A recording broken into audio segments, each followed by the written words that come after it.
Ladies and gentlemen, your moderator for the evening, Jim Longworth. I wanted tonight's panel to represent a diversity of talent. We've succeeded. We have an actor, a novelist, a director, a songwriter, and a guitarist, and they're all the same man. Of course, we know him best as an actor. In The Promise, he failed to recognize his true love after she underwent some nip-tuck. In All the President's Men, he failed to recognize right from wrong. And in Star Trek: The Motion Picture, he failed to recognize Bill Shatner's raw nerve. He was a wimp with Richard Pryor, a diplomat with Leo DiCaprio, but then who isn't?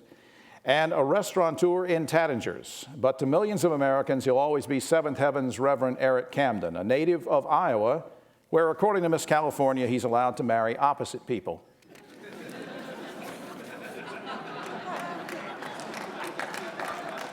Please welcome Stephen Collins.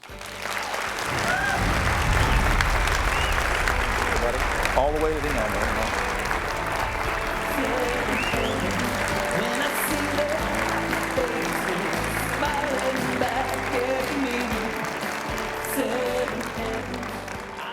Our next honoree may hold a modern-day record for playing dads. His on-screen offspring have included Noah Wyle, Hilary Swank, Tori Spelling, and Michael J. Fox. He describes many of his fatherly roles, and these are his words, by the way, as dysfunctional, abusive, and homicidal. But he told me he's proud that he's never been made to pay child support. And he also is the only person I know of from Chicago who is not presently serving in the Obama administration. But no matter where he serves, we'll always remember him as Stephen Keaton, patriarch of Family Ties and husband to the hottest hippie wife of all time. Please welcome Michael Gross. Thank you very much.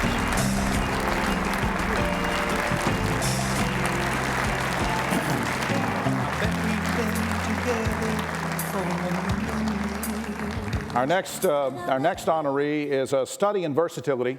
He played a cop in Die Hard, a cop in Ghostbusters, a cop on Kojak, a cop in Turner and Hooch, and a cop on Family Matters. In fact, he's played so many policemen that backstage, when he approached me, I immediately pulled out my driver's license and registration. Seriously, though, he's a man of many talents, and that's why directors always seek him out to strengthen their play, their film, or their TV series. He's a great guy. He's a crowd pleaser and an exceptional actor. He'll also be remembered as Steve Urkel's nemesis, and as the lovable TV dad on Family Matters. Ladies and gentlemen, Reggie Bell-Johnson.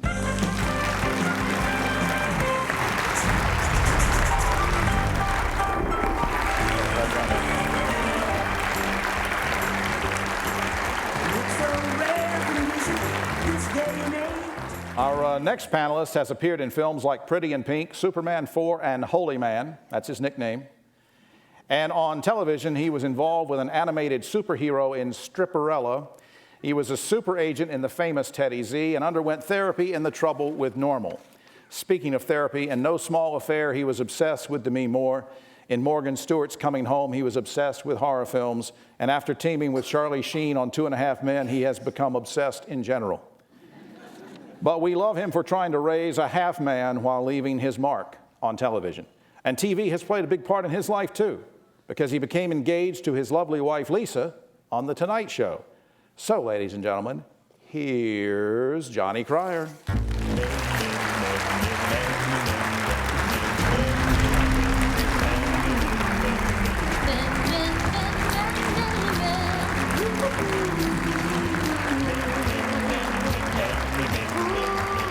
You know, John, people are always confusing me with you, and it's embarrassing.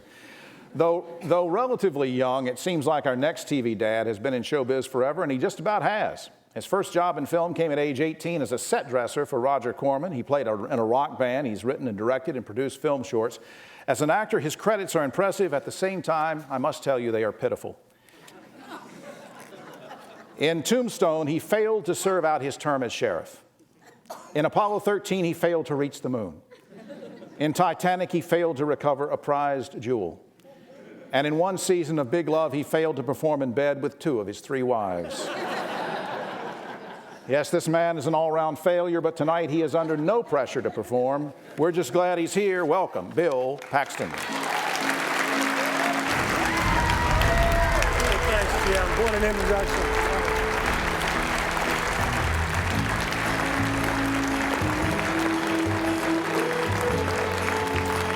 Our next honoree holds the record for taking off his shirt in prime time and for continuous employment in Hollywood. This is a true fact. In one 22-year stretch, he was only off TV for 3 weeks. And that was just so he could catch his breath.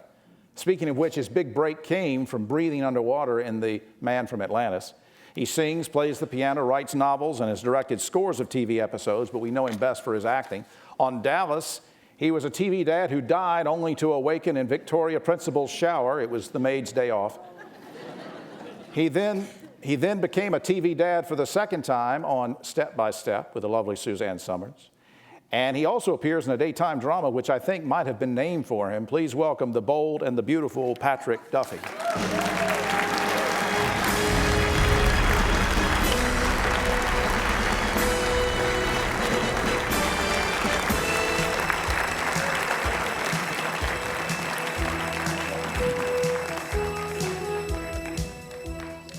Our next guest is Patrick Duffy fan, huh? He's not taking off his shirt tonight, so. Our next guest has performed in over 600 radio programs, 27 Broadway plays, 24 feature films, and has starred in 7 TV series, and amazingly, he accomplished all that without the use of steroids. But back to radio. He has the distinction of being the only actor in history to have been murdered by loud music from a car radio. That happened in High Anxiety, where he was victimized by Cloris Leachman, and we all know how he feels.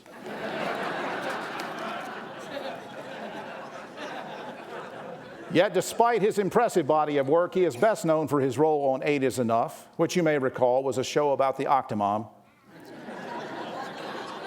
But seriously, it's an honor to have this man here tonight, because tonight he is celebrating a special anniversary. These guys up here don't know this. This is his 60th year on television. Dick Van Patten.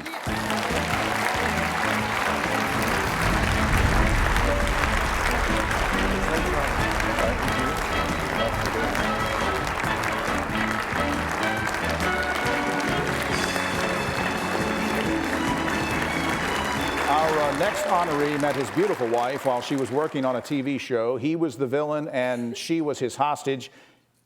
No, I'm thinking of Tom Cruise. I'm sorry. Anyway, I'm sorry. I slipped the notes in. I'm sorry. Anyway, his acting career took him from commercial spokesperson to voiceover talent in animated films. He's been a guest star in scores of TV series, including a turn as Jerry Seinfeld's allegedly sexual deviant dentist. He has portrayed an astronaut in 2 different films, but in truth, all of his performances have been out of this world. Tonight, we honor him as a 2-time TV dad, same as Patrick. First on Malcolm in the Middle, and now on Breaking Bad as a chemistry teacher who hangs out with bad elements. Please, I couldn't resist. Please welcome last year's Emmy winner, Bryan Cranston.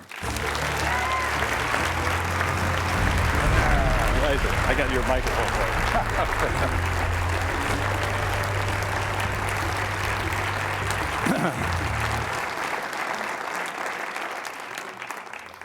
Our final honoree began his showbiz career as a pantomimist in a group called the Merry Mutes, but he later found his voice on stage in plays like Bye Bye Birdie and in films like Mary Poppins and Chitty Chitty Bang Bang.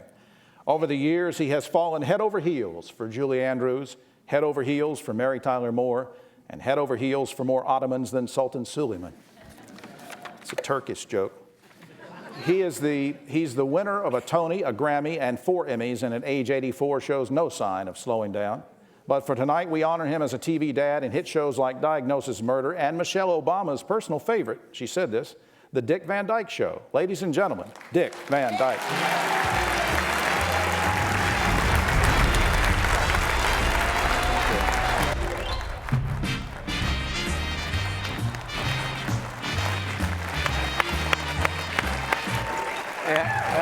Just hanging there.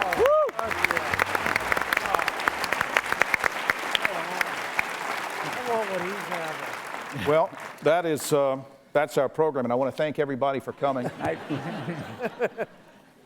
I want to get to some funny questions and have a good time here, but Dick, I first have a question for you that's very personal, if you don't mind. I'm 83. I'm sorry, I added a year by mistake.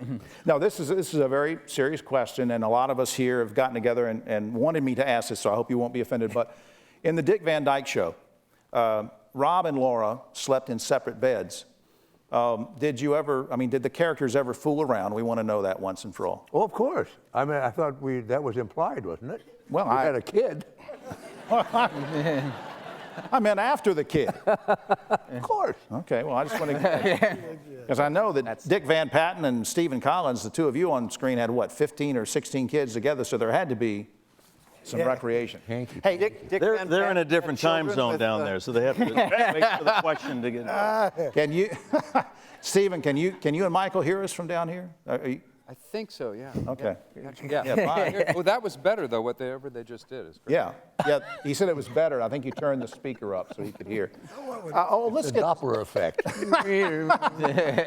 since we're talking about the facts of life. I know that in some school districts across the country, this is still a sore subject, whether you should offer sex education. So I want to go down the row. I'm going to start with Stephen and move around and just ask you guys who told you the facts of life. Who told you about the birds and the bees? There was no dad on the Facts of Life, just so you know. It was at an all-girls school. It's a different show. No, girls, no dad. Just try to keep them straight. I'm just saying. Thank you, John. John is our historian for Thank you, John, for that. I want to start with Stephen. Tell us who told you the facts of life, the birds and the bees. Was it your dad? Did you learn it on the street? What age were you? What was the circumstance? Stephen Collins. I think I was 11 or 12, and my father, I know that he was prompted by my mother. He was sort of dutifully said, okay, we have to have a very serious talk. And I sort of figured out what it was going to be before it happened, we went into, I remember we went into the guest room, and he sat down in a chair, and then he spoke for about 15 minutes, and what I heard was, I did not hear a word he said because I was sitting there going, oh my God, my father's telling me about sex. And not a word penetrated. I had to learn it all the hard way at later times. So Michael? speak. Well, as a matter of fact, had I not been able to hear the words, I could have seen the pictures because my father was a draftsman and drew me pictures. No, not as, it wasn't as prurient as you think. It was, it was like a Grey's Anatomy textbook, that boring. And as I had been raised Catholic, I wasn't supposed to have sex until I was 30 anyway. So the boredom was fine for many, many years. But I learned from my dad. All right, Reggie? I'm still trying to find out. That's the secret. I would ask my father questions, and he would look at me and say, "What's wrong with you?" But basically, I learned from my older brothers and people who are older than me. I would ask questions. I didn't want to go out on the street and learn, so I would always ask my brothers, and they would always tell me, things. So. All right, Mr. Pryor? My mom sort of came, she was, there was a little bit of hippie to my mom, which made me, Family Ties was, a great show for my youth and really struck a chord with me.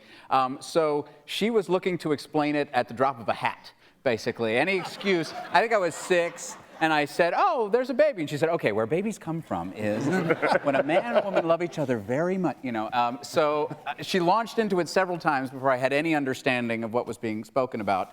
And finally, when I was about 8, it sank in. And I went around telling everybody, but for some reason, I think, because I was an 8-year-old, so I was given a bit of information that no other 8-year-olds had.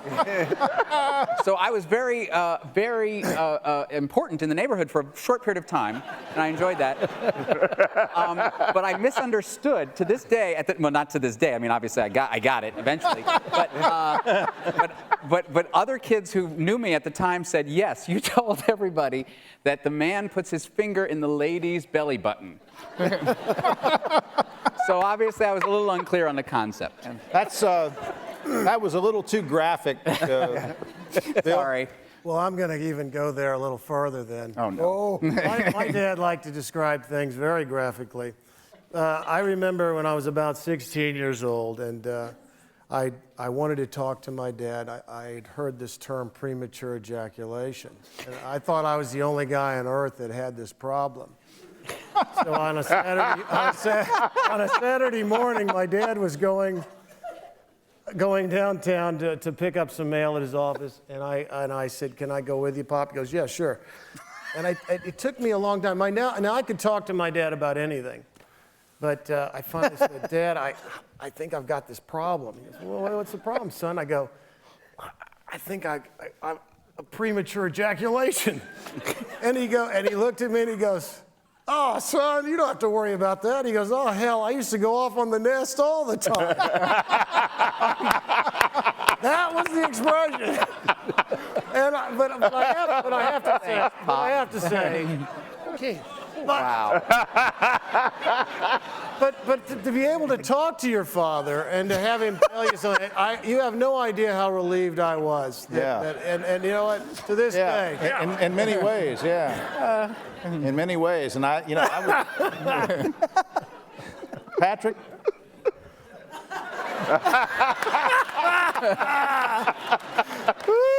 It's a hard one to follow. I'd like to call a friend.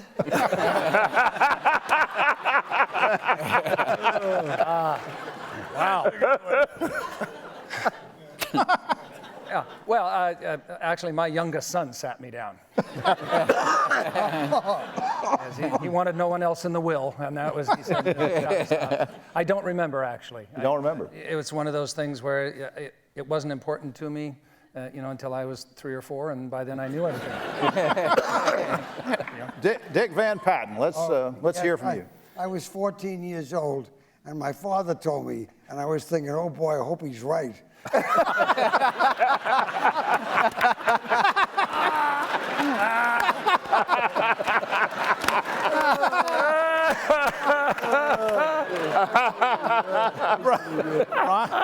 Brian? What an interesting, provocative question to ask, right? And how ironic that I find myself seated between a couple of dicks.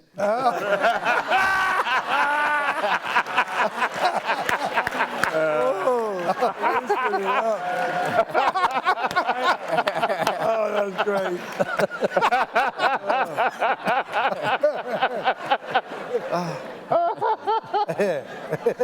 I seem to remember piecemealing my education through Playboy magazines and native women from National Geographic. All right, and finally, we want to hear from Mr. Dick Van Dyke on this important question. How did you learn about the facts of life? I didn't know what puberty was till I was almost past it. A lot from Sears and Roebuck catalogs. Remember those? Sears and Roebuck? Yeah. I thought that was a hardware magazine. Not in those days. Actually, my wife told me most that I know.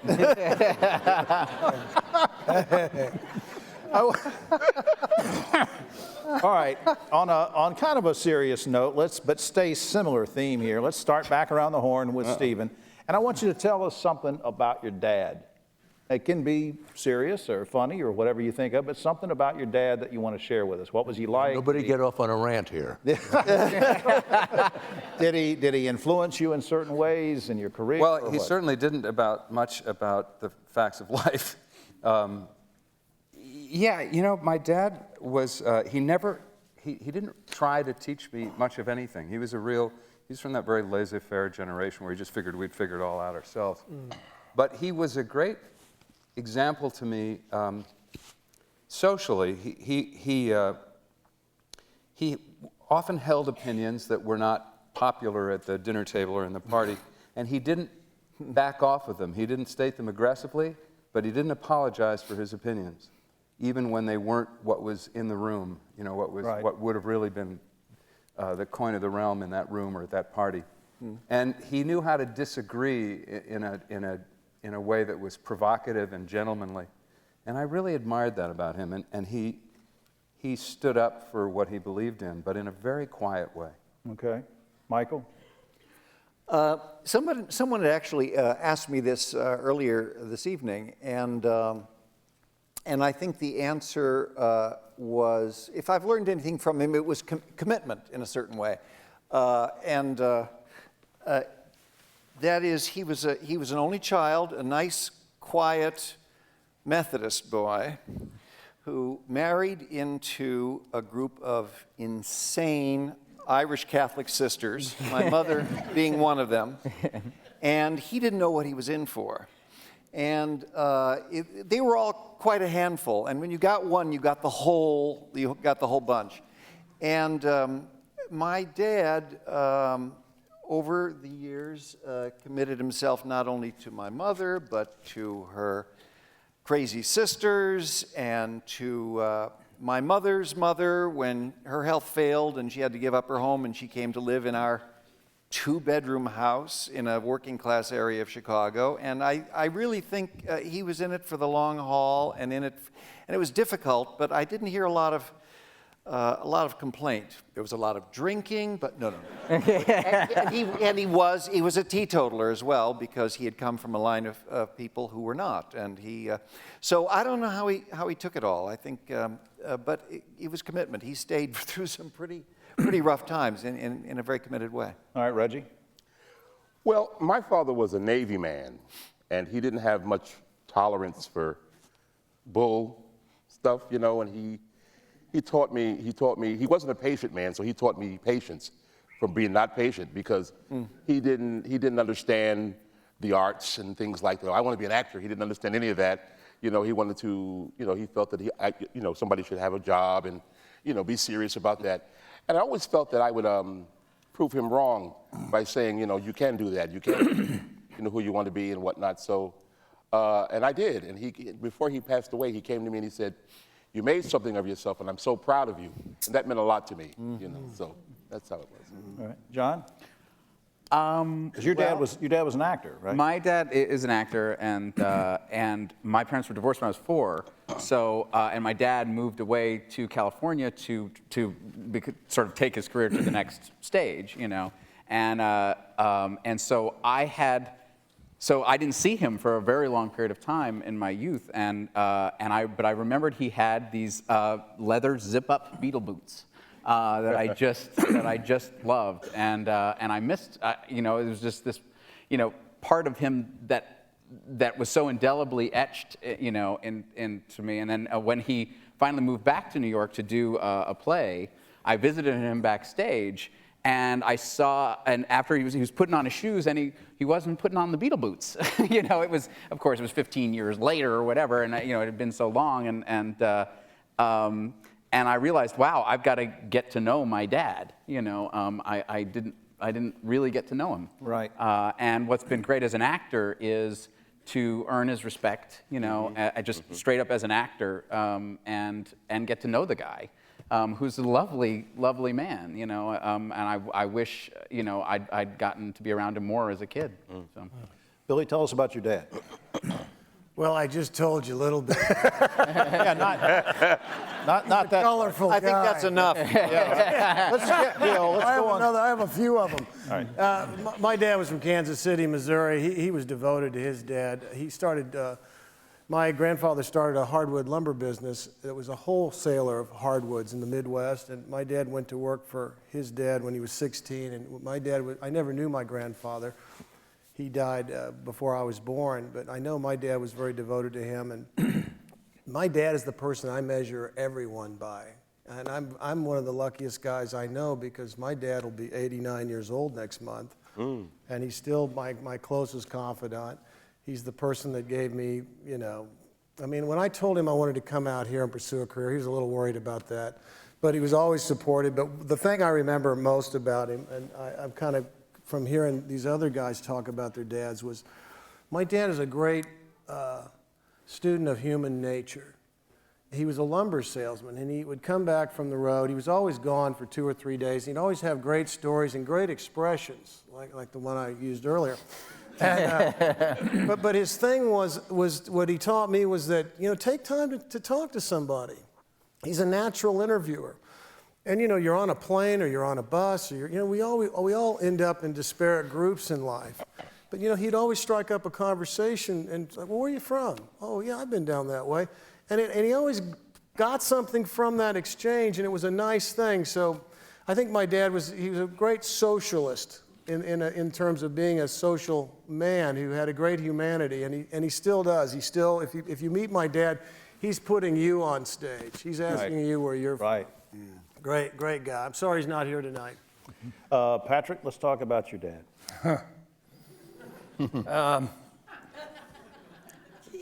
There are people here who knew of my father. I guess he taught me, you would have to know my dad, and I'll one at a time talk to you all later after the show. He taught me when you're going to drink an incredible amount of alcohol, never wear your best shoes. I'll explain that later to those few of you who haven't experienced that. He shot Santa Claus when I was 3 years old. Whoa.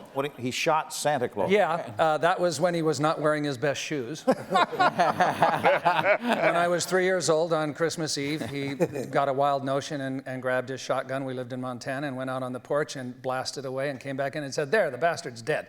I swear to you, it's true. So my mother worked overtime that night making things right. But what I will say is similar to everything that he did, I look back on it now, and I swear to you, I'm not on a water tower with a high-powered rifle. I think I turned out okay. And I've learned things from him that I use to this day in his social ability to relate to people. These things were things that are just myths and things in our family that actually happened. But his social skills as a bartender and the youngest of 13 children was something that I carry with me to this day, and I still cry on Christmas. Dick, I cheated a little bit, Dick, and read a story about your dad, because if you don't know, Dick has founded a pet food company, and it's a very special company, and he's a pet lover. And but I read this story that your dad used to take you to pet stores a lot on the weekends when you were a kid, right? Yeah, my father was highly intelligent, not educated, but so smart. And every Saturday, I wanted to have a pet shop when I was a kid, but he would take me every Saturday. I would buy a different pet. And I bought a little alligator once. This is true. And I bought a little alligator for $1 once, a baby alligator. It got bigger and bigger and bigger. Finally, we kept it in the bathtub. And then finally, nobody could take a bath. And so finally, my grandmother said, "Get rid of that alligator." So I took it to the Central Park Zoo. And it's probably still there because alligators live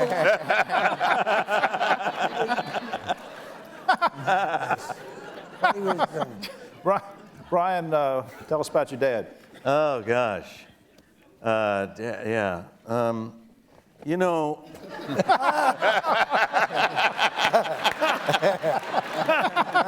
I knew that was coming. My dad was a shoe salesman. He sold zip-up Beetle boots to actors, and that's how he made his living. No, actually very comfortable, but mine is pretty similar to John's. My dad was an actor as well, and he was in everything he died. I watched him die in everything. He was an army guy or a cavalry man or something like that. But my parents also divorced, and I didn't see my dad for like 10 years during formative years. And then years later, we got back in touch, and now we formed a new relationship, and it's really a great one. And it's interesting how you go through life and you don't know what your plight is going to be and what cards you're going to be dealt, but it turned out the way it's supposed to turn out, I think. You know? Yeah. Dick, your dad, nicknamed Cookie. Yes, how did you know that? Salesman. I did my homework. Salesman for the Sunshine Biscuit Company. Salesman. Wow. Tell me about him. Well, my relationship with my dad was a little different. He was a traveling salesman, of course. He was only home on weekends. And so my association was with my mother, emotionally, because my dad was rather distant. But I grew up during the Depression. and when times were really tough, and we were constantly in debt and worried about money. Well, I was born, the stock market crashed in, what, 29? I was 4 years old, and I lost everything.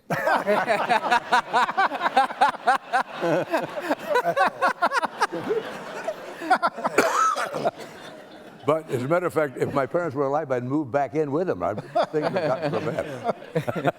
My dad, what his saving grace was that he had a great sense of humor about his condition in life and about himself. And I can remember laughing until I had tears in my eyes. And my mother, the same way. They both could laugh so And hard they were about naturally their poverty. Yeah. And my brother Jerry and I have often talked about it. We didn't know we were poor. We had wonderful childhood. That's great. I think better than they have today because we weren't micromanaged. You know? Yeah. Our summer vacation was ours to do what we wanted to. Sure. They were great days.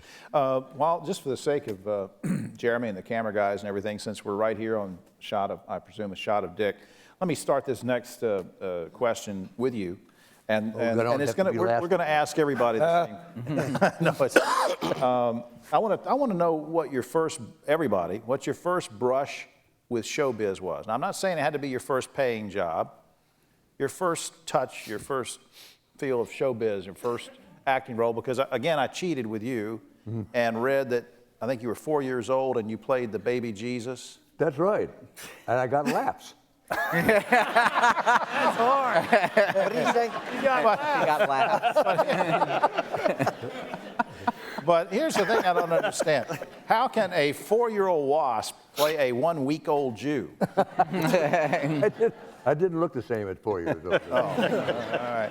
What, now, your first, I mean, other than that, what was your first acting job? Well, you know, I just finished reading Steve Martin's book, Born Standing Up. Right. And his childhood was so parallel to mine, it was really strange. I was an amateur magician. Right. I loved magic. And I would stand for hours in front of the mirror practicing my sleight of hand and everything. Can you make Brian disappear? Hey. What was I saying? Oh. Sorry. And I finally got a little act together, and at 12, I was doing Kiwanis Club luncheons and things like that for $3. Really? Yeah, and so I liked it right from the beginning. I liked performing right from the beginning. In high school, I was in all the shows and everything. I never really thought there was a chance I could actually be in show business. Right. I just loved it so, but I got all the breaks, you know. That's great. Yeah. Brian, what was your first touch with acting? Aside from playing Frank James in my garage, the story of Jesse and Frank James, Right. which I was marvelous, by the way. When I was 7, I did a commercial for the United Way that my dad was producing. And I knew something was special then because I was a kid playing baseball. In those days, they had like, you know, the commercials were 90 seconds long. Right. And the ball gets out in the street. I run out in the street. I get hit by a car. The ambulance takes me away. I go to the hospital. They put a real cast on from my toes to my neck. And then in those days, they had the saw that just came down. And it's frightening as hell. And they split that away. And then I had to relearn how to walk again with the nurse, and then swimming, you know, and then you know, it was for City of Hope. And then at the last shot was I'm holding hands with this woman who's playing my mother, and we walk out of the hospital, and I could walk again, and then I That's got longer by than a my bus. career. Any series. This is in 90 seconds? Yeah, 90 seconds. 90 seconds. I saw that movie. That's a movie of the week, yeah. Dick. Dick Van Patten. Now, I happen to know that your mom entered you in a photogenic contest. I think you were a young kid, and you actually won it. Yeah. And what I think is interesting about this is the judge of the contest that you won was Eleanor Roosevelt. And Mayor LaGuardia. And Two of them. LaGuardia. Fiorello LaGuardia and Eleanor Roosevelt. And then I got into my mother was a real stage mother. Right. But thank God I've had a great life because of her. But the first job she got me, you had to be 7 years old to be on Broadway. And I was in a play called Tapestry in Gray. I played Melvin Douglas's son, And the play, that was the first job, and then I went on. But you got notice. No, 7 years. Yeah, you got notice from that contest. I mean, everything sort of sprung Yes, from that, didn't it? yes, that's right. Yeah, Patrick? My father, besides being a bartender, was a carpenter, and I apprenticed with him, and I always thought I was going the next level up and I was going to be an architect. I did plays in school and everything, and when it came time to go to college, I decided at the urging of my drama teacher in high school to become an actor. And I went home and I said to my dad, I said, I'm going to be an actor instead of an architect. And he looked up and he went, oh, great. And that was it. So it was that whole high school, junior high school thing that just sort of planted the seed. All the time I was doing it, I was still going to be an architect. But there came one moment when you come to that decision-making. What was the moment? Point. Working with girls. We already covered that question. Yeah. It'll be a reoccurring theme with me. Bill? You got to try my job. You might need some Viagra to go with it. You know, my dad loved plays and movies, and from a very early age, he took me and my older brother Bob, usually on a Friday night or Saturday. I grew up in Fort Worth, Texas. There was TCU had a great theater department, and we go over to Dallas. But when we come out of a play or a movie, he'd start talking about, you know, the lighting or the music, or from a very early age, he made me very aware of the artifice of what I was watching. I fell in love with that. And the other thing is, like I said, he was a lumber salesman. He traveled. He'd be gone for 2 or 3 days at a time, and I couldn't keep up with him. He'd be up to Chicago or Des Moines or over to Kansas City or wherever. So I'd say, hey, where are you heading this week, Pop? And he always had the same stock answer. And he'd always say, I'm flying out to the coast to make a picture. And it's funny because you look back on your life at this point, you can kind of see how you got here. It's kind of strange, but I think secretly he really wanted to be an actor. Right. Or maybe work on Madison Avenue or something. He really had a creative bent to him, and so he gets out of the lumber business. He retires at age 70. He calls me up one day and he says, you know, I'm thinking about getting into your business. And I'm like, Pop, don't do that to yourself. You're in the golden years. Enjoy yourself. And he thinks if he calls on enough casting directors, like enough cabinet shops, he's going to make a sale. It's not quite like that. So I said, well, you got to take some classes and stuff. And I get up, this is a few years ago, I'm going up to shoot a movie called A Simple Plan, directed by Sam Raimi. I get up to Minneapolis, I go see Sam on a late afternoon, and I'm looking at the pictures in the production, obviously 8x10s, and there's Bridget Fonda and Billy Bob Thornton and me and my dad and Brent. What is my dad doing up there? And I look at Sam Raimi, I say, well, what's my father doing up there? And he said, well, you know, I got a really nice note from your dad. He said he's in SAG. I go, yeah, everybody's in SAG. Shit, you just got to pay your dues. You're in SAG. And he said, well, I thought he could play that part of the farmer who comes in complaining about his bill. I go, he better be good. All right, jump to now. My dad has been in every Spider-Man movie. I haven't had a hit since Titanic. And this is bullshit reverse nepotism. That's great. That's funny. All right, John, what got you into it? Well, my mom was also an actor, actually, or actress. I don't know what's the appropriate thing. But she was an actress as well as a playwright, actually. And just an interesting note, when she first started as an actress, she had been a playwright for years and was very confident as a playwright. But she wasn't confident as an actress. So in her first play that she wrote and was acting in, she used her real name as a writer, but she used a stage name as an actress. Her real name being Gretchen Cryer, my mother, her stage name being Sally Niven. Well, when the reviews came in, Sally Niven got raves. Gretchen Cryer got killed. Absolutely just murdered. But in order to pay the bills while, in between hit plays, she would do commercials. And she got hired to do a commercial for Zest Tabs, which was this multivitamin, probably mostly sugar, Probably more sugar than Flintstone vitamins. Children were dying in Botswana from this thing, But at any rate, she was to be the perky housewife, and the whole theme of the thing was, and the kids like them too. So they said, "You know any kids?" And I said, "Sure," at the time, and so I, at the age of 4 or 5, was in a commercial, and then they put our face on all the labels of JLtvdads. Really? Which was super freaky, because I go into the drugstore and I'm like, "Mommy, that's me." And what was weird was my sister. I had a sister at the time who was in the right age range, but she didn't want to be a part of the commercial.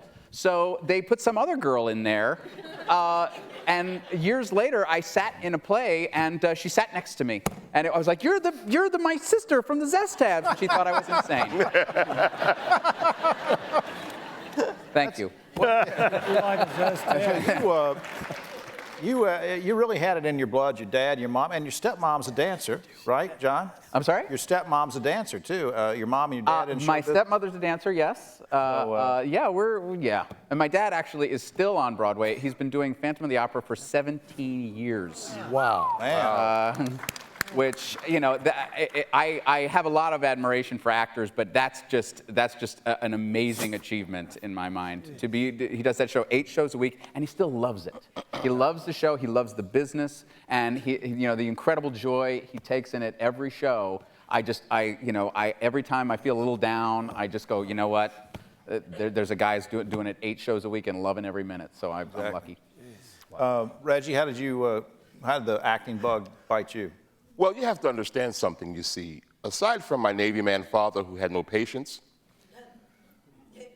I was an embarrassment to my family because, you see, we lived in a working class town, Jamaica, Queens, New York, and, oh, you were there. But I would do things in school that would really piss them off.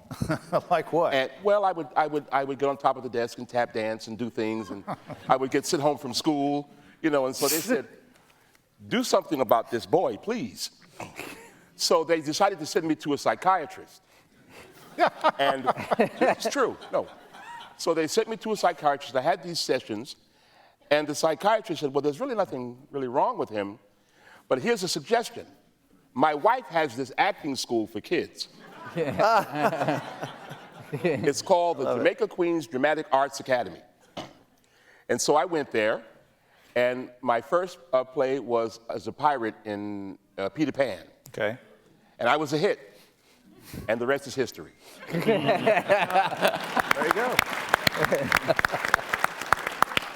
Michael. My very first stage appearance, I don't usually count this, but this was I was in A Christmas Carol. I was in 3rd grade, and I was an offstage caroler at whom Scrooge threw a shoe. I was never seen, but it was Away in a Manger, written by Martin Luther, and it was a huge scandal because I was in a Catholic school, and the nuns finally canceled it. We had to sing something else because we were not going to sing a song by Martin Luther. Thank you very much. But aside from that, I didn't know anything about libido at the time, but after that it was pure libido. That's what got me into it. It was in high school, and as a lot of young men in high school, I was just looking for a good time. And one day I was in chorus, and the choral director came in and said, "There is a Catholic girls' school." I was in public school. I was a Catholic girls' school that is looking, like the Marines, for a few good men to be in their production of Oklahoma. Well, a bunch of us guys in the bass section, we'd never acted a day in our lives, looked at each other and went, "Catholic school girls!" A whole school full of them.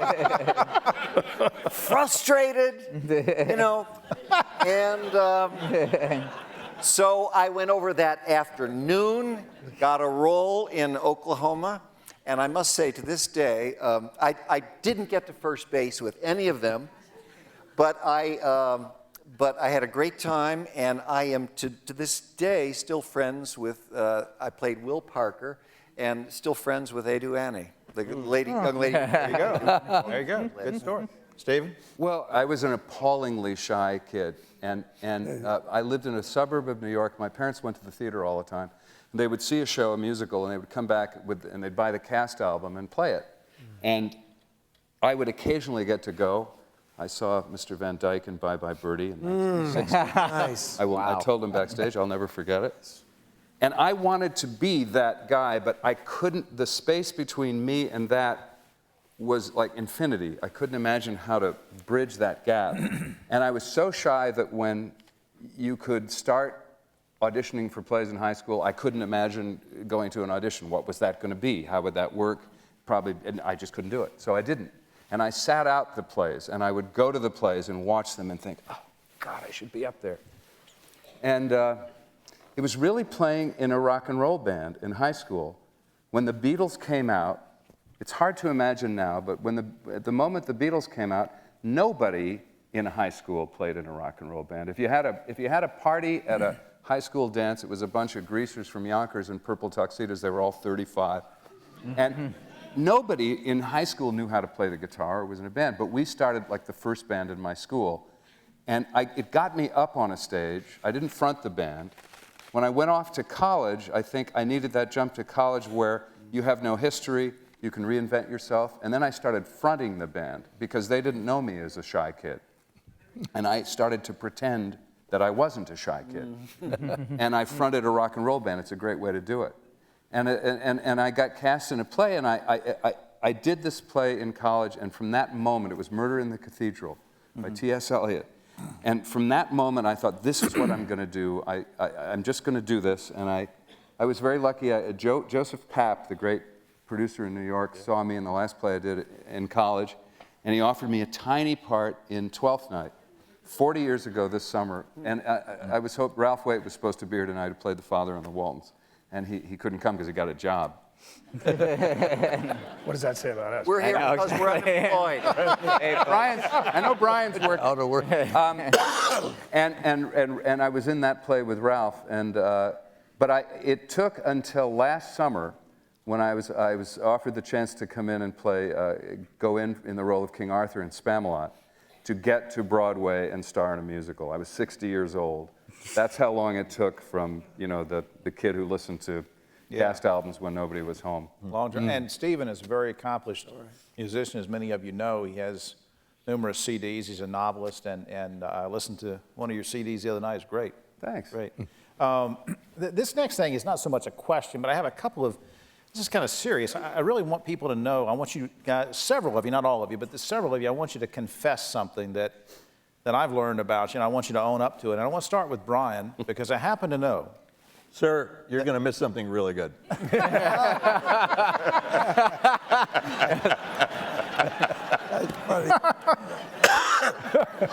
He's still walking. He's still walking. He's still walking. He's had enough of us, I think. I happen to know, this is serious, I'm making a joke. Brian secretly, they don't want to get this to get out. You secretly hate Stephen Collins. I talked to you about this on the phone. I want you to tell the people why you hate, I'm not joking, you're going to hit, why do you hate Stephen? Well, first of all, thank you for putting us this far apart. How can you look at that man? How can you hate him? You can't hate him. No, Stephen and I were in a celebrity poker showdown episode, and we whittled it down to just he and I. I'll let you guess how it turned out. Let me shift to Michael. Michael, this is something that it might be a little painful for you. Are you okay with this? It depends on what it is. Where are we going with this? There was a poll taken by TV Guide some time ago about the 50 greatest dads on TV. And Stephen made number 11 and you made number 12. And I happen to know... That's only because his show was more recent than mine. Yeah, yeah, yeah. Well, that's not what you told me on the phone. Dick Van Patten, at age 16, I have it on good authority that you dated a stripper and she made you get a tattoo. I want you to say yes or no and confess to this. Yeah, that's true.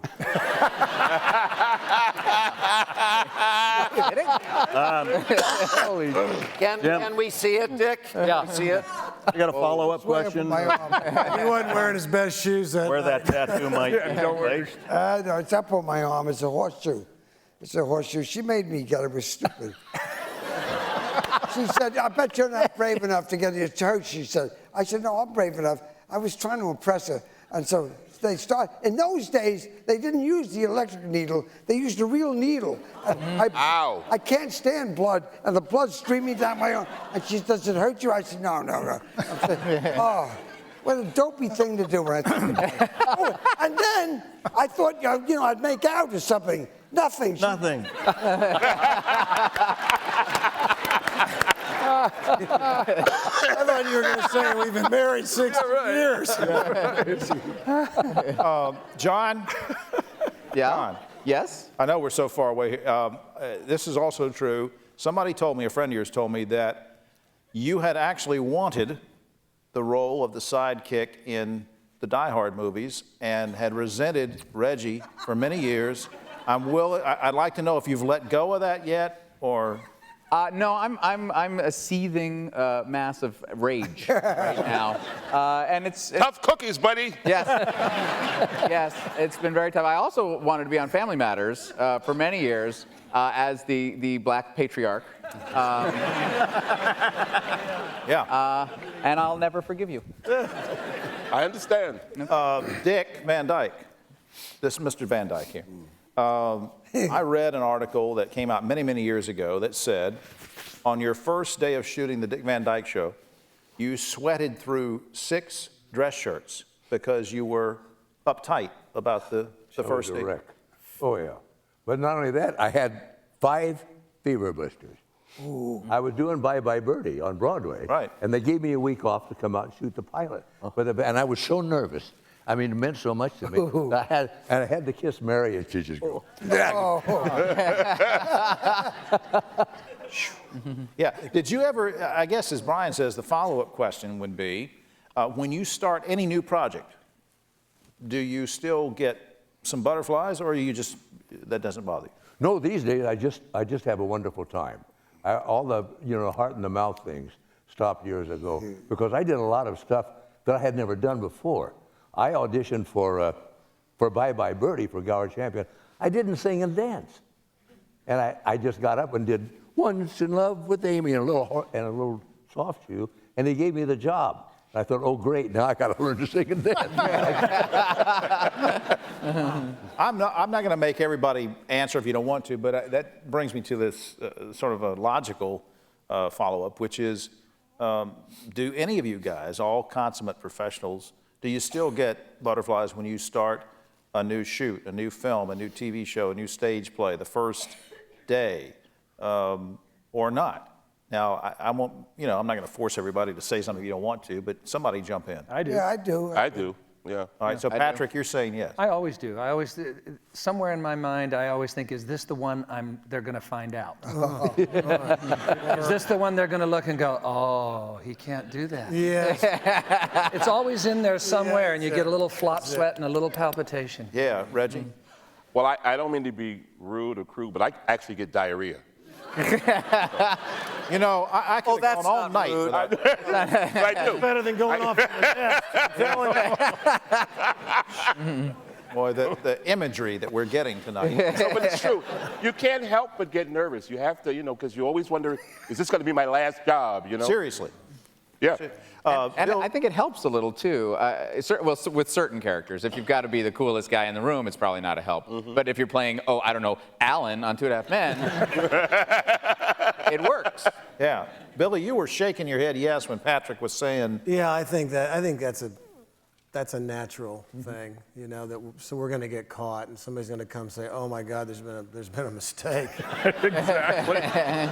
But I feel like I'm kind of comfortable with that now. It's been a long time, so I don't think they're going to show up. But yeah, of course, yeah. I think every time you start a job, and every season we start on Big Love, it's like, okay, have I got this down? Am I going to pull this off?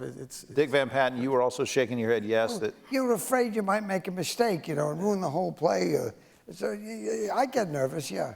Sure. what are you afraid, Michael and Stephen? Particularly the theater, I think, where, there's nowhere to run. We're sitting next to each other because we've suffered intestinal distress. We understand. No, but I mean, it's just, I'd rather go through shirts, though, like him, than underwear, you know.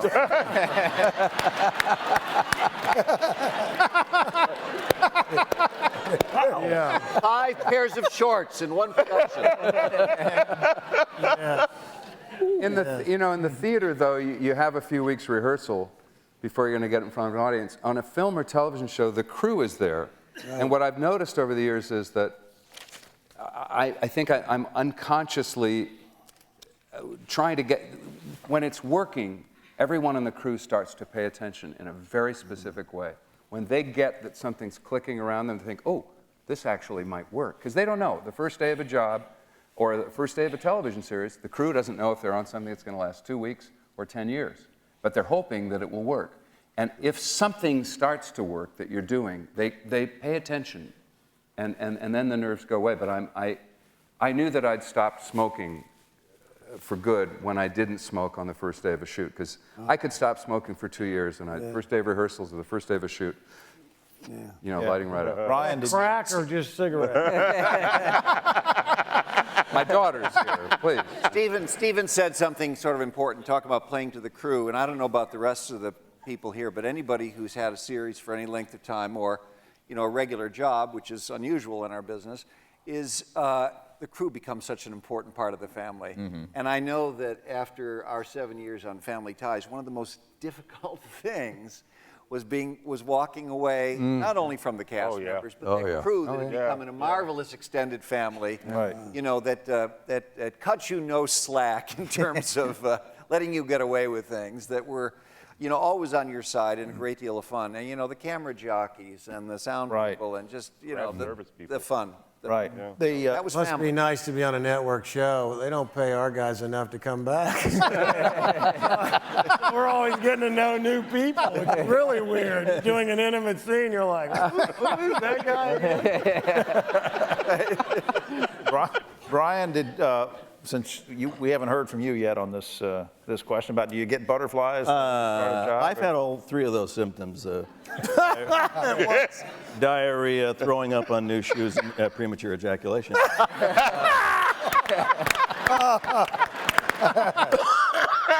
But that all goes away when the curtain goes up, and I feel great. I think most of the time you feel a little anxious and nervous excitement, and I think sometimes that crosses over and you can't really identify which is which. There's some special things that we want to do here in just a minute, but before we do that, one last thing I want to explore with each of you very quickly. If you could play any other TV dad in history other than the one that you did, or one that you admired most, you could answer it both ways, and or. I admired him most. I wanted to play that role if I could have gotten it. I keep picking on Stephen because we're going in order, but let's start with Stephen. He's the most erudite. Yeah, well, I'd probably choose something utterly different from me. I'd choose Dennis Leary's role, on Rescue Me. Right. I think that's about as good as it gets from, or I'd go the other way and it would be, the archetype Robert Young on Father Knows Best. Okay. You might be surprised with something a little bit since you said that. Michael. I don't have anything too terribly recent because I've, as time has gone on, I've become less of a television watcher over time, but I do. So I go backwards to people like, I've again, I thought of this many times tonight. I always loved Hugh Beaumont on Leave It to Beaver. Right. And I'm sorry he's gone. I would have loved to What was in have that seen pipe, him. though? He always had to get that pipe going. Right, protected. I thought I'd have a pipe and slippers waiting for me just to get in this chair. And I'm so glad I'm sitting in this particular chair because then I don't have to look at it.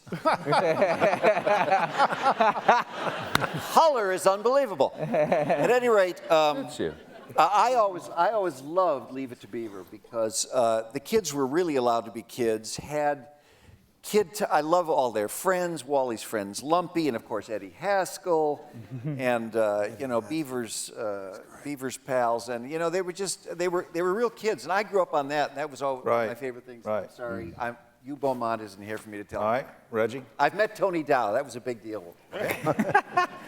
Well, for me, I was a big fan of the Rifleman, Chuck Connors. Yes. I used to love the relationship he had with his son. Yeah. There was just no black people at that time. Hey, wait. Sammy Davis Jr. guest starred as a gunslinger on The Rifleman. I missed that episode. Well, Well, good. My okay. God. So you liked Lucas McCain? Yeah, I did it's too. great. All right, John? I would have to say Dick Van Dyke, that gentleman.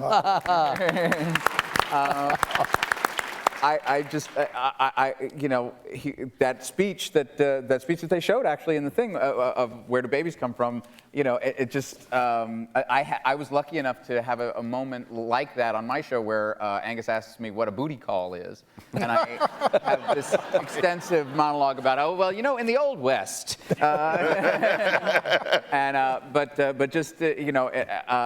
that was sort of my homage. So thank you, man. That's wonderful, wonderful stuff. All right, Billy? John Aston in the Addams Family. I love that show. My dad used to cut out the Charles Addams cartoons out of the New Yorker and stuff, and I loved the way he was so into his wife and the way they were, and the kids were kind of there, but it was really, really great. Really great. But weirdly enough, all the TV dads I grew up kind of remembering, there was something that happened to the mother. The wife was out of the picture. I mean, Dick, you had a wife, but the Rifleman, what was the deal there? Did he shoot her by accident? And what was the deal with Andy Griffin and Opie? Was that his bastard kid, or what was that? Courtship of Eddie's father? What was it? Yeah, courtship of Eddie's father? Uncle Bill, was he their father or uncle? Really? What the hell happened to Aunt Dorothy? Nutty. Yeah. And look. You got You're really wound up about this. Wait a second. You got My Three Sons, and you got William Demers, his Uncle Charlie. What did he knock off the mother? Maybe Ended up on the payroll. You can keep going with this stuff. You're really making up for it. Ben Cartwright. Now, what was the deal with the cook? What was the deal with the cook? Ben Cartwright had 4 boys by 4 different wives. He must have, because they sure didn't look alike. Or maybe they were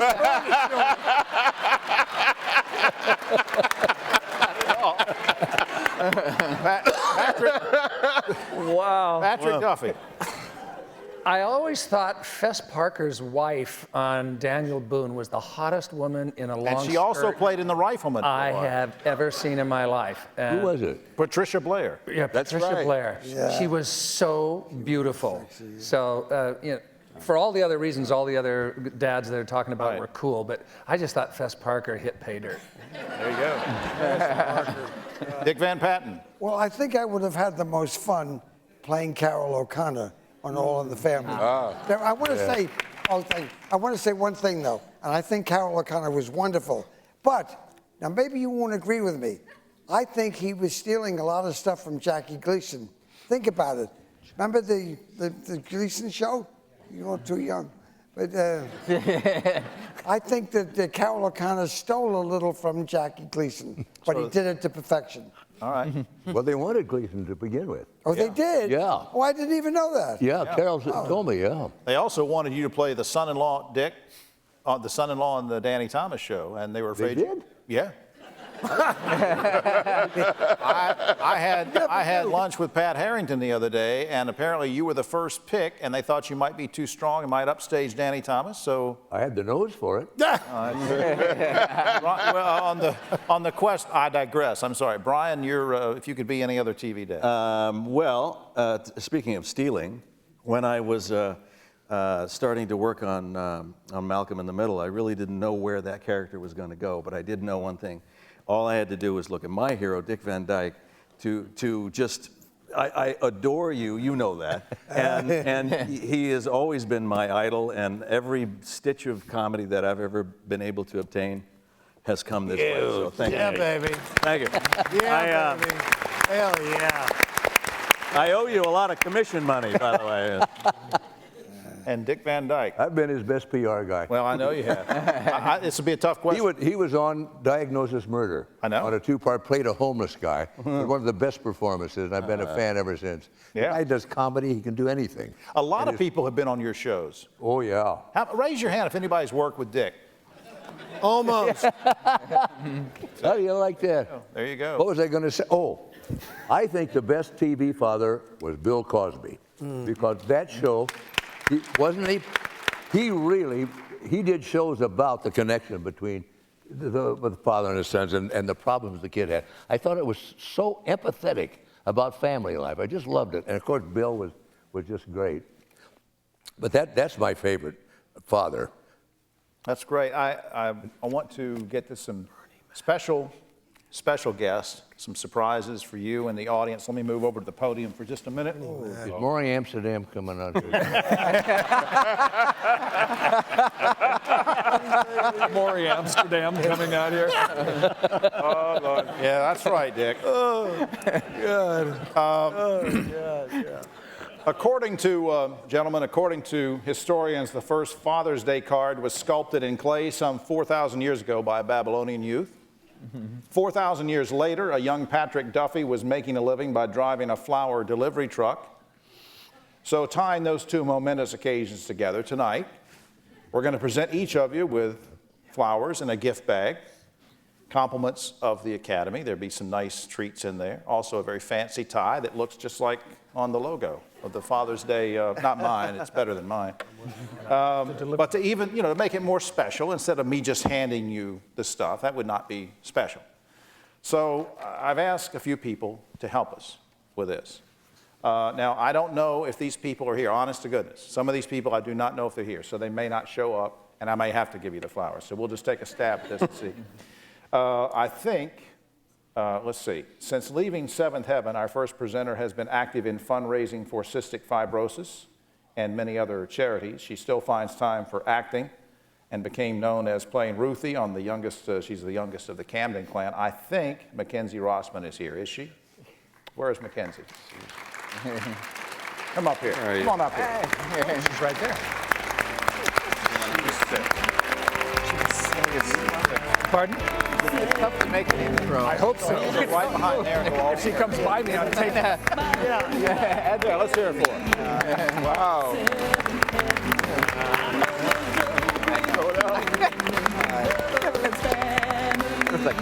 Oh.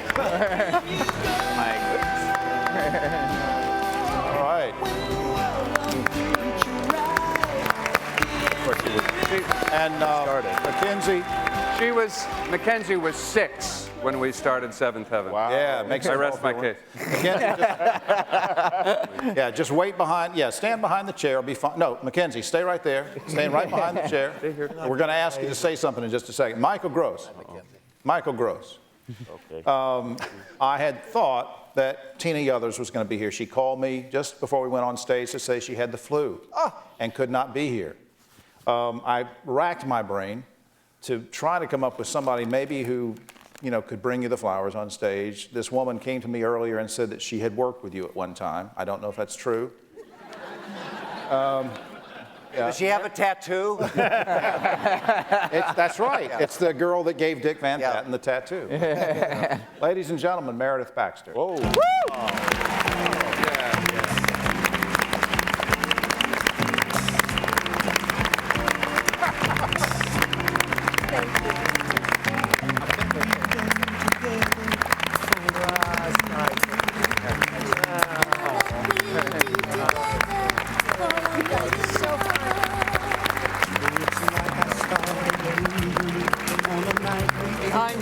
successful TV dad is a successful TV mom. Yeah.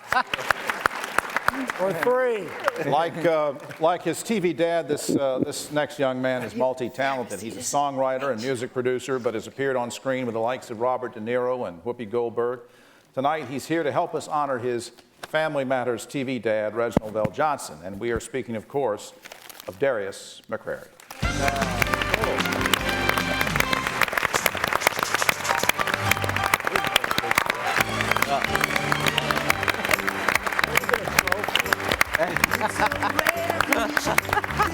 Little dad on it.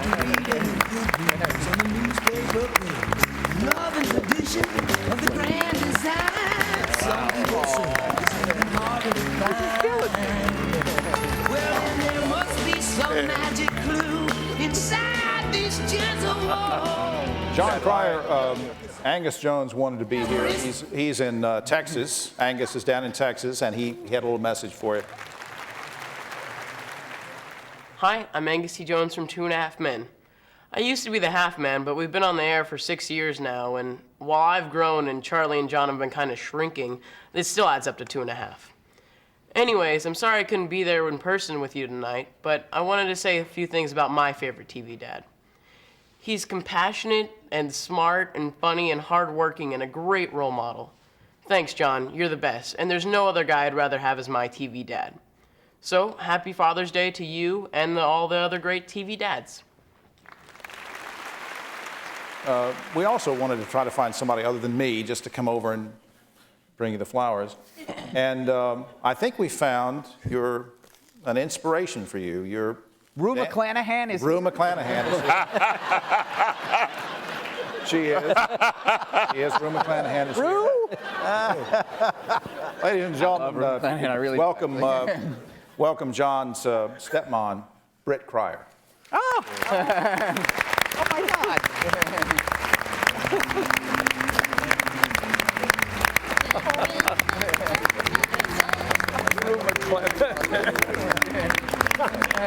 Oh my God! Hey, sweetie. That's my son Charlie, by the way. His son Charlie. All right. Thanks for coming, sweetie. Thank you. Oh my God. I know. Wow. Okay, this is awesome. Ladies and gentlemen, just a second. John? Yes. Robert O'Donnell, first of all, let me just say, who just interrupted me. Uh-huh. He's a very rude man. He's head of activities for the Academy. Okay. Seriously, he does a lot of work. We couldn't have these events without Robert, but he's not supposed to come out and interrupt the activities, and I apologize. Okay. But he said somebody is here that wanted to worm their way into this. Rue McClanahan! No? I don't know who you are, but... Hi. Oh my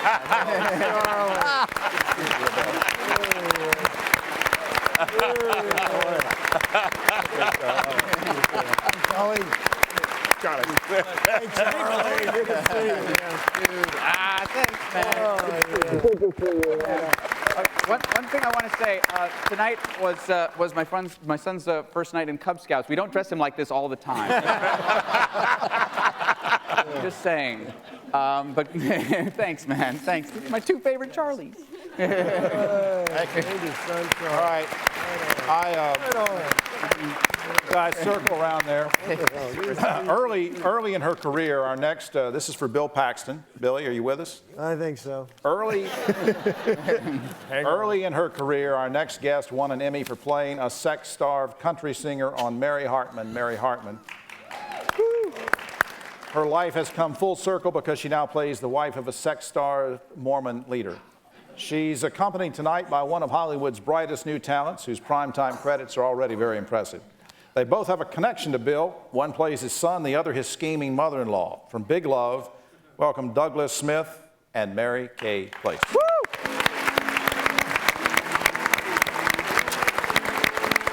Oh, boy. Oh, boy.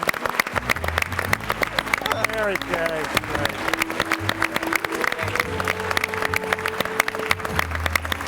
Baby. Thanks. Oh, thanks. Hey, brother. Handshake. All right. Got any liquor in there?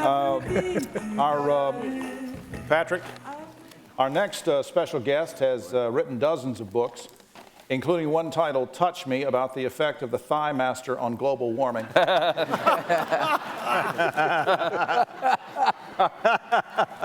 She played Richard Dreyfuss's dream girl in American Graffiti, John Ritter's roommate on Three's Company, and Patrick's wife on Step by Step. She's also a successful businesswoman, a cancer survivor who has provided inspiration to women everywhere.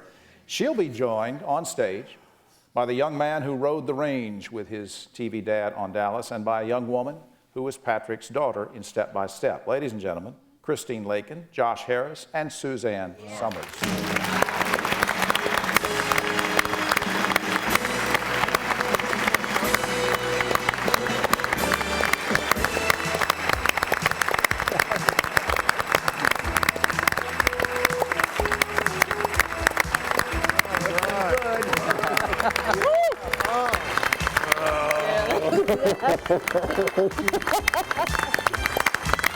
Wow. I'm just having sex with you.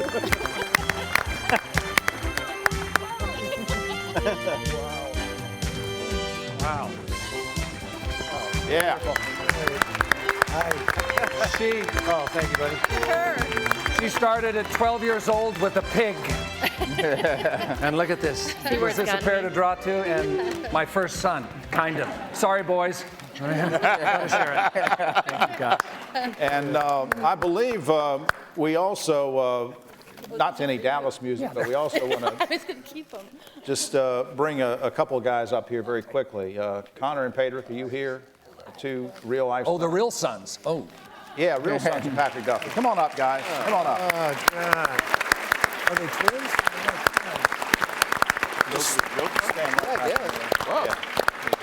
Go to the back. Go to the back. If you don't bring me nothing, you go right to the back. As we mentioned earlier, Tom Bosley couldn't be here because his wife Pat was taken to the hospital. And we wanted to do something special, so we thought we'd bring a couple of folks up here who, in just a few minutes, when everybody's up here, I'm going to pass the mic and everybody's going to say just a few seconds about their particular TV dad. But I wanted to bring them up here right now. Prior to becoming Tom Bosley's TV daughter, our next guest was offered the spinning head part in The Exorcist, but her mom wouldn't let her take it. She made up for it, though, by getting into all sorts of devilment on Happy Days. Tonight, she's joined by one of the most irresponsible TV moms in history. True, this woman is one of the most acclaimed actresses of our time, but she managed to misplace one of her sons after the first season of Happy Days. Please welcome the Cunningham women, Erin Moran and Marion Ross. Oh, yeah.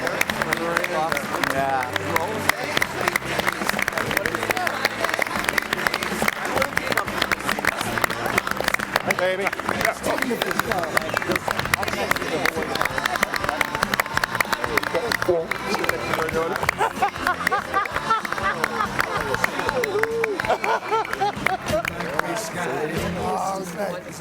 All right, like father, like son, you've heard the phrase.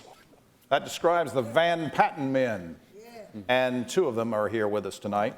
One son starred on Apple's Way and did guest spots on such shows as Bonanza, Gunsmoke, and Marcus Welby, MD. The other appeared on Magnum PI and Family and carries the name of his dad's first TV role from 1949's show Mama. With them is a lady who is related by television to these guys. She's the beautiful actress who played one of Dick's daughters in 8 Is Enough. Here are Nels and Vincent Van Patten and Diane Kay.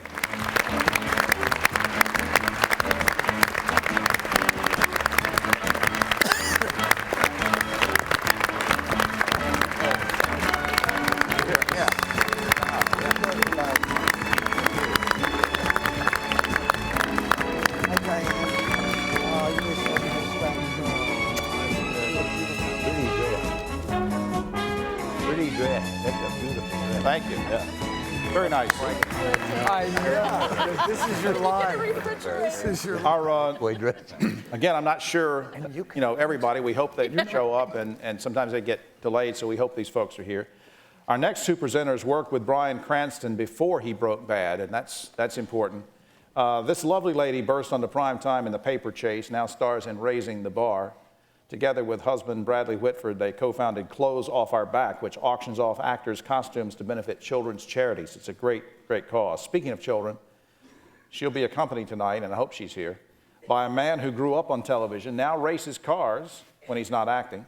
From Malcolm in the Middle, I think we have Frankie Muniz and Jane Kazmarek. Woo! Yeah, you go, Frankie. Looking like Justin Timberlake. Wow. Hey, beautiful.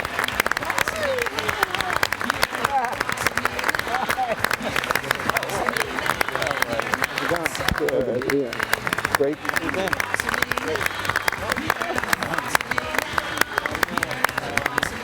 How are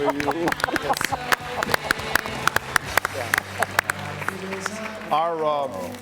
Our next two special guests both began their. Now, Frankie, you know you're not supposed to cross in front of the. Actors. Our next two special guests both began their careers by appearing on the Dick Van Dyke Show. Let's figure this one out. One played Dick's son, Richie. The other did a cameo as a young violinist, then went on to star in shows like Airwolf and Murder, She Wrote before co-starring with his dad on Diagnosis Murder. They're also accompanied by some real-life offspring of Mr. Dick Van Dyke, grandsons they.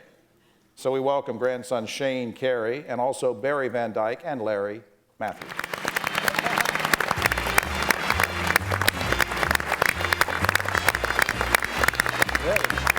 You're going to see some good-looking guys now. Good guys. Oh, yeah, There. Yeah. Right here. Dave, where are you guys? Oh, there they are. Have I got a good-looking family or what? This is the entire. I don't drink, you know. No booze. Okay. Well, thank you, Larry. This is Richie. Hey. Amazing. Unbelievable. Go to your room. Go to your room. All right, thanks. All right. The entire cast of Diagnosis Murder. That's right. I just wanted to say, besides being the oldest guy here, ours was the only show in black and white. Am I right? Yes. Mm-hmm. We're only one, yeah. That's how far back I go. We had sound, however. We did have sound. I thought we had sound. E.W. Griffith. We had somebody come late, if it's okay. Adam Rich is here for Dick. Oh, my God. What? Thank you. Who's that?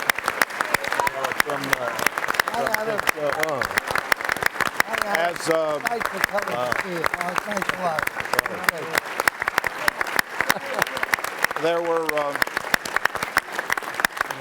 There were a couple of guys, it's already been alluded to earlier, a couple of guys that we really wanted to be here and they couldn't. They were called away shooting films. One was Terry Crews, who played the husband in Everybody Hates Chris, good friend of mine, Terry. He was called away to a shoot with Sylvester Stallone. It's titled Everybody Hates Sly. But we also know that Terry's going to be getting a DVD of this later. We thought we'd try to surprise him, and we thought, how could we do that? And so we thought we would try to find a man who started his career on Sesame Street and then ended up with Terry. So ladies and gentlemen, please welcome Tyler James Williams.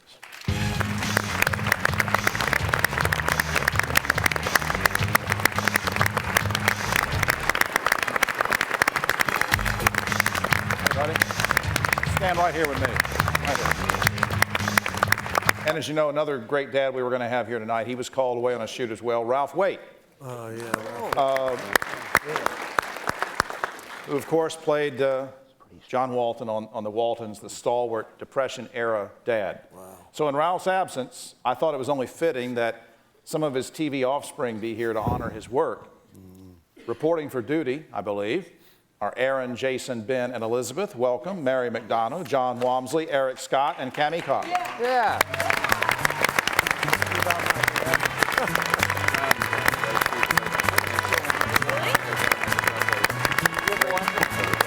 Yeah, look at that. The Walton children. Holy shit. I'll bunch up, right? Now, finally, one more piece of business, and then I'm going to pass the mic around and let everybody say something for a few seconds, and I'll get out of the way.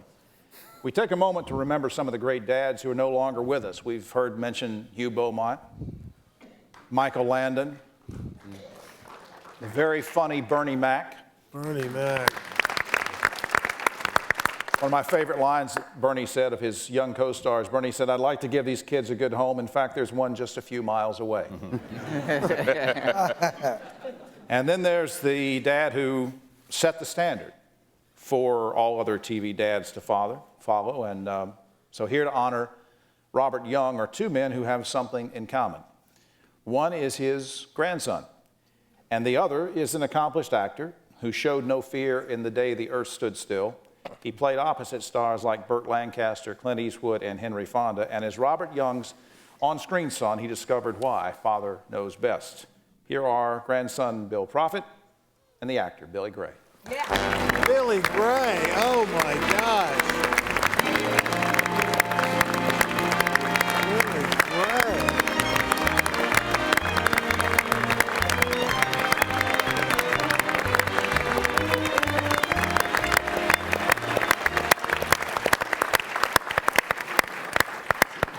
All right, I'm going to pass the mic down and make this very quick, if you would. Everybody just give a quick shout out to what your TV dad or spouse means to you. And we'll just keep passing the mic and it'll go all the way and end up with Mackenzie Rossman. Before I do that, one quick thing I almost forgot. We have two birthday people almost here on Sunday. Two people that are up there, I don't know if you can pick them out, were born on the same day and date. Their birthday is Sunday.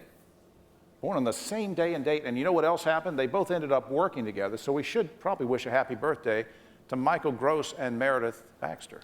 All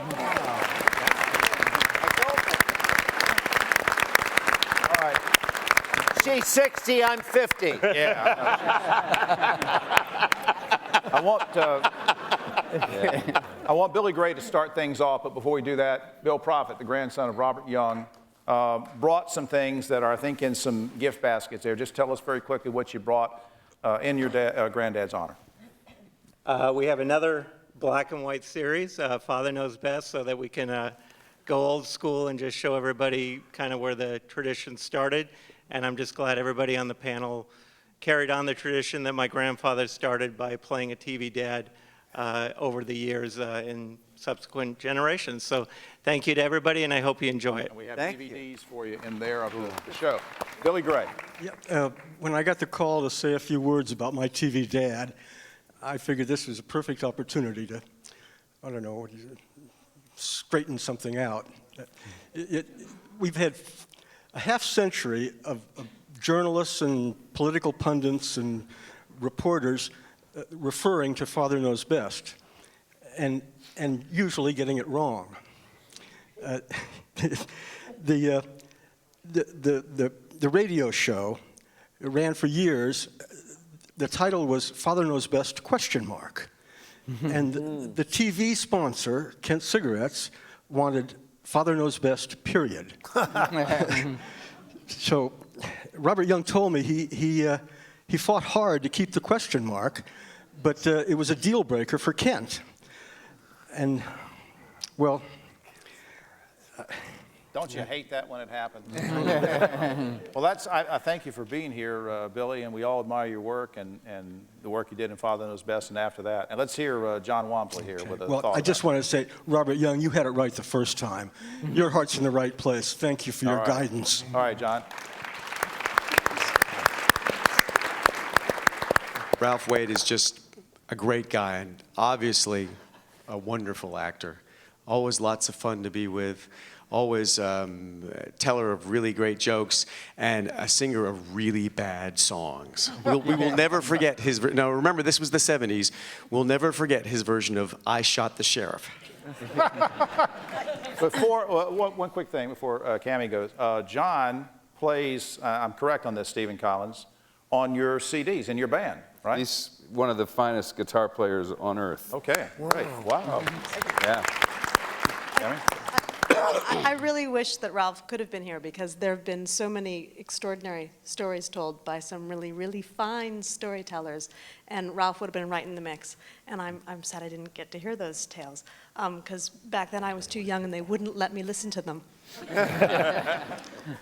Well, Ralph was more than just another actor. He was our dad. season 4, I lost my dad in real life. And I remember coming to the set, and Ralph was there, and he's always been there. So I'm just glad that we could be here today to tell you that. Mary?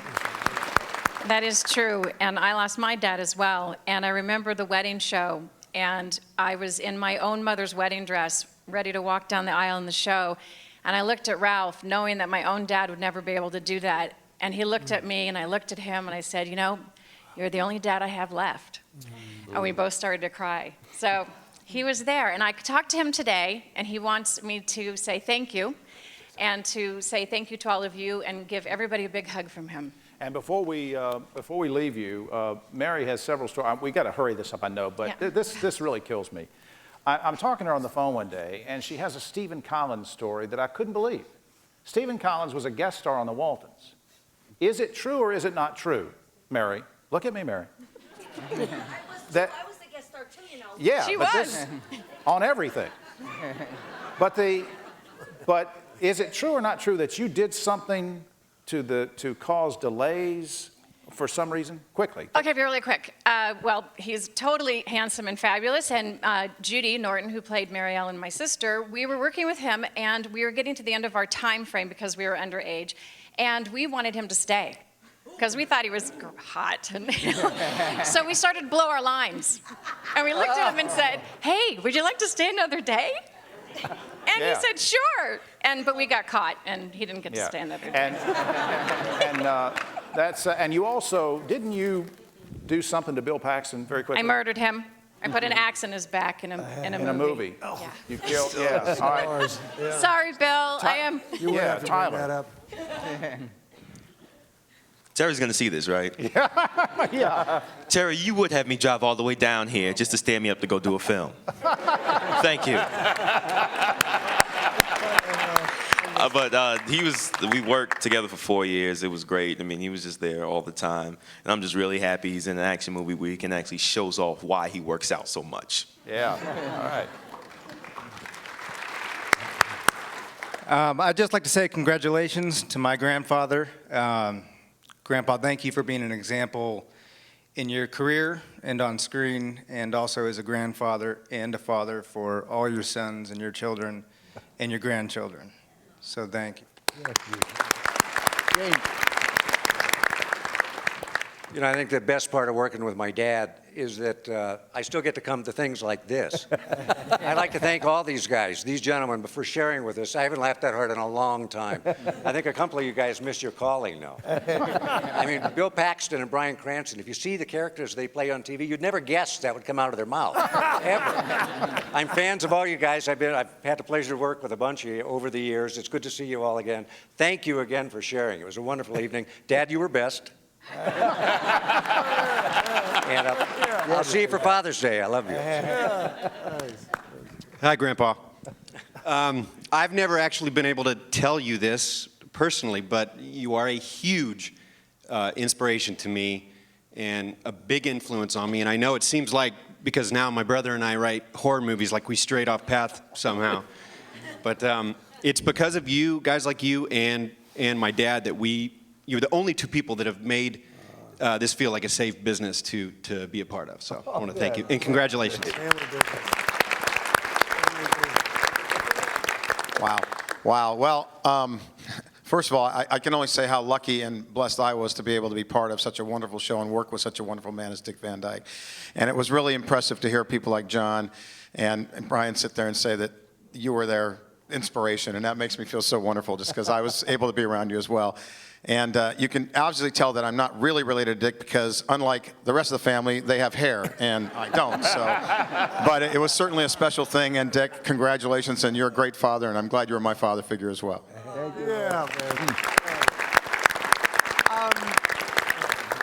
Well, I'm glad you opened the door to hair, because when we first met Bryan Cranston that first day on Malcolm in the Middle, Bryan was stark naked with a little pouch, and they were gluing yak hair all over his body, which then Lois was shaving off with an electric razor.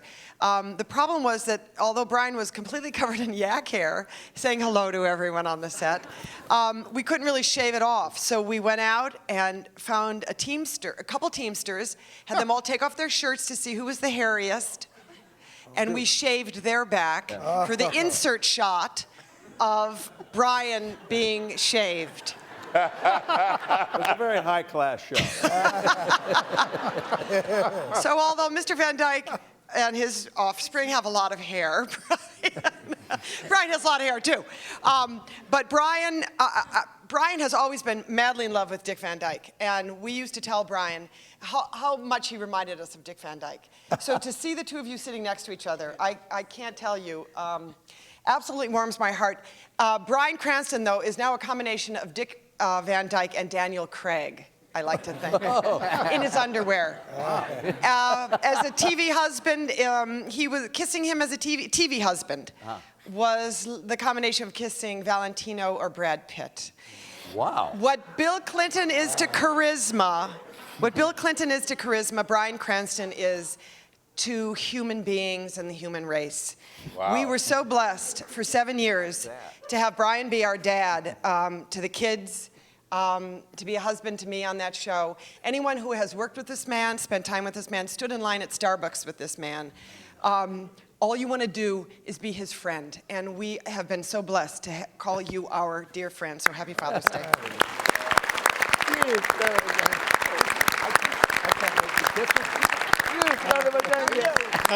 Say something. I'm only good when stuff is scripted. No. Well, you know, I grew up on a set of Malcolm in the Middle, and not only was Brian such a great TV dad, he was a great father figure to me. I mean, from 12 to 20, I was with Brian and Jane every single day, literally, and you know, I learned so much. I mean, and he's such an amazing actor, and it's so great that I could be here, you know, to share this with him, because I really am a huge Bryan Cranston fan. You know, after years and years of working with him, and you know, seeing him on his new show and stuff, it's amazing. You know, and I'm happy I could be here, and I'm happy I could have the opportunity to work with you. So.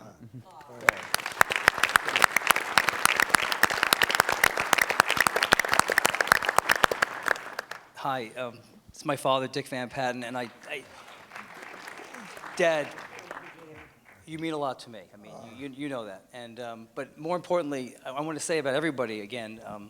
Just watching these clips of all these old TV shows, I mean, and some of the current shows as well, it was just mind-boggling. I loved it so much, and then hearing you guys speak, you can see why you're all stars. And it gave me goosebumps. It gave me goosebumps watching the clips and hearing them speak. So I always feel that way when I'm around you. And I've always felt that way, and my brother Vinny will speak in a second, and you've made life a lot of fun for us. Thanks. You and Mom. Thanks. Thanks a lot, Dad. Thanks a lot. Thanks. Yeah, I agree, Nels. Amazing talent here tonight. It's just so impressive. That's why you can tell why you are all legends in the TV industry. But my father's been fantastic. He taught me so many things in life, and he also taught me how to play poker and read the racing form, and that came in very handy. I love him for it, and he's been supportive, and we love you, Dad. Thank you. And tennis as well, right? Okay, well, Tom isn't here, as you know, but all I want to say is that he's my second dad, all right? This is my second family. When I got onto the set for the first time, the very first day, Marion Ross, Tom Bosley, and Ron Howard were standing there. And I was pretty nervous, okay?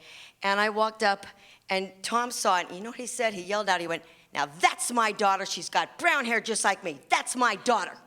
And I went, "I'm welcome. I'm good." I'm good. I love him to death. He's, every day that I walked on that set for 11 years, I'd walk on the set, and he'd say, "How are you, darling? How you doing?" And he'd hug me and kiss me on the cheek. And I called him yesterday to see how Patty was doing, his wife. And I said, "Hi, Tom, this is Erin. How are you, darling? How you doing?" Yeah. So she's doing better, and he's doing well. And I love him to death. Here's Marion.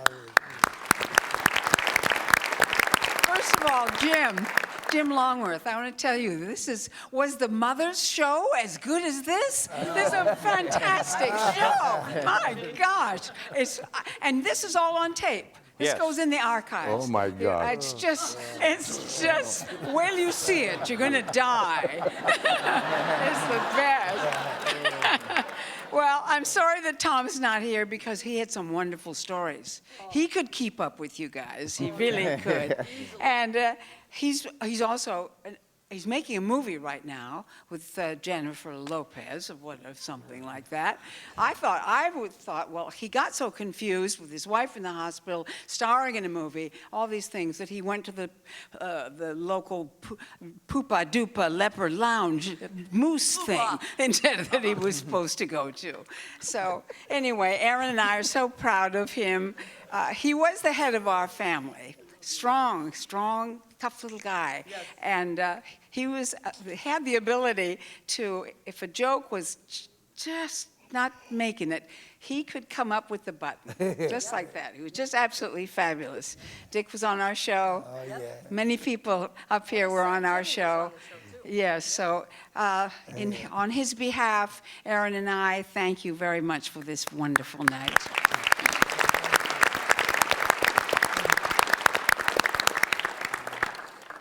It's such an honor to be here tonight to give my love to my favorite friend and wonderful actor, Dick Van Patten.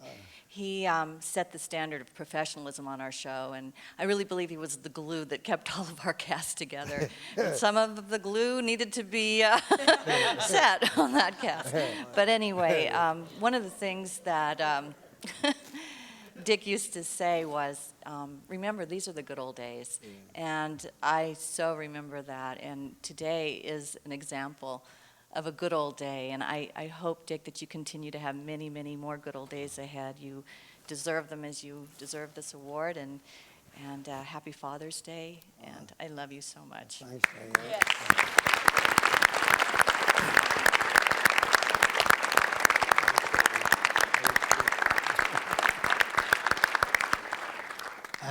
Jim, this is really very, very cool, and thank you for having me. Sure. I am such a huge fan of all these TV dads, and wow, Dickie, DVP. Really cool. Dick bailed me out of jail once. Now that's above and beyond a TV dad right there. Okay. No. It's been a while, so I'm not used to the lights, but Dick, in all seriousness, Dick has really, truly always been more than just a TV dad to me. He's been like a real father to me in many, many ways, and I truly do love him with all my heart. And, you know, Dick Van Patten is just one of the most genuine, nicest people you'd ever wish to meet. And if you were ever lucky enough to meet Dick, he would greet you with a huge smile and kindness and great respect, and he treats everybody the same. And he was not only a great example of somebody to be like, to work with, but he's always been a great example to me of what it means to be a great person. And I love him to death. Thank you.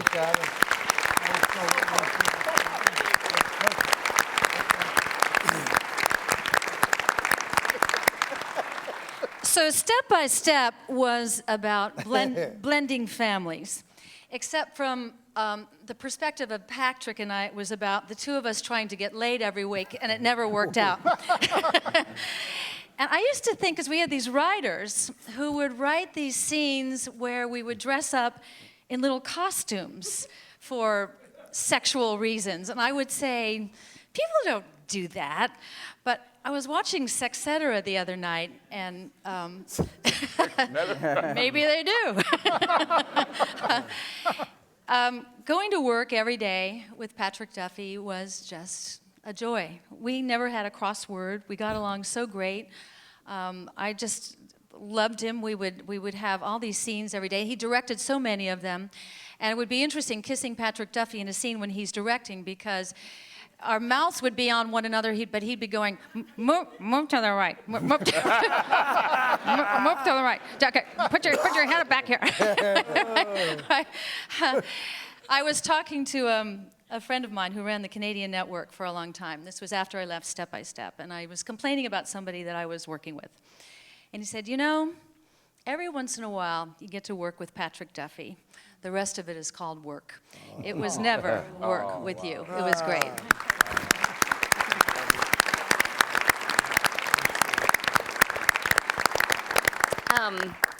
Boy, if you've got daddy issues, this is the place to be. Therapist on speed dial. I played Patrick's daughter for 7 years, and it was a joy, always. I grew up on the show, which growing up on television can prove to be a tricky thing for a lot of people. But when I graduated high school, we were just finishing the show, and I'd sent Patrick a announcement. And he sent me this really lovely card, and on the card he had taped half of a dollar bill. And he said, known for his generous nature, I would get the other half upon completing college. So I weighed the options, and I thought, God, rehab college? And had I gone to rehab, I think my career would be in a better place now.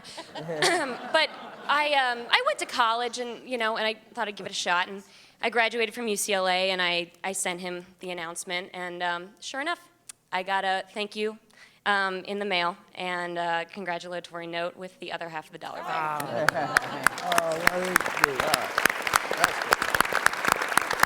And that story is not just the kind of dad Patrick is, but it's the kind of person he is. Yeah. So, thank you.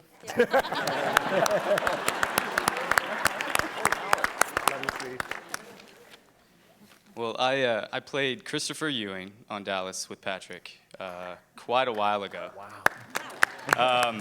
And the only reason I'm here is because they said it was the roast of Patrick Duffy, so sorry, I'm a little off here. Yeah, I realized, like, growing up on the show, I'd always see the women on set, my mom even, they'd all primp themselves before Patrick came on set, and I go, what is the deal with this? And then it clicked, about 12 years old, I was like, that guy's just really good looking. And I remember I was like, wait a second, that's my dad, and Victoria Principal is my mom. There's something to this. Maybe I'm just really good looking. And Patrick pulled me aside and he sat me down and he said, Josh, I just want to remind you, your character's adopted. And he kept me humble. That's what Patrick does. He keeps people humble. No, but seriously, Connor, his real son, found me, and I haven't seen Patrick in about 10 years. And it was an instant light bulb. It was like, I got to see this guy. I got to pay my dues and pay my respects. And I jumped at the opportunity to be here. And little did I know, all these icons would be here as well. So I'm honored to be here. Honored to be here for you. And happy Father's Day. Thank you for being such an impressionable person for my life. And these are Patrick's real sons right here.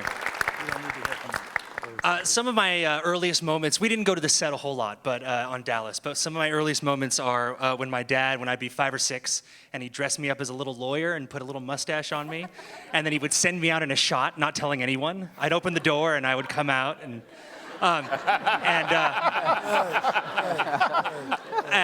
also, I distinctly remember he'd let me hide sometimes during a take. So he'd be on the couch having a scene, and I'd be like 7 years old behind the couch, like giggling. And so even when I see reruns now, I wonder, am I there? Am I hiding? So it's only apropos that I'm behind some furniture once again. But I will always be behind furniture you're in. I love you, Dad.